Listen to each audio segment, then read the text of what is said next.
The following is a DW Ancient Egypt production.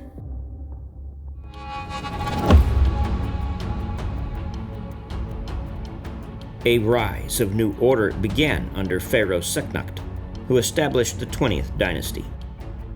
He was a man of unknown origins who seized the throne during a time of crisis and political unrest, likely from Tushret, and he was presumably a minor descendant of Ramesses II through a separate family line from that of Seti II, Siptah, and Tushret.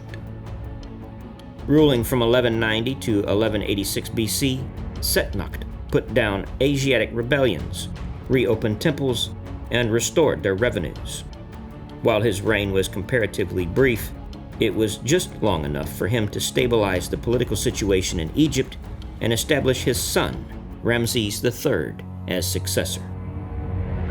Setnakhte began work on his tomb KV-11, but stopped when the tomb builders accidentally broke into the tomb of Pharaoh Amenmesi in KV-10. He constructed the entrance, the first two corridors, and the first chamber before abandoning KV-11.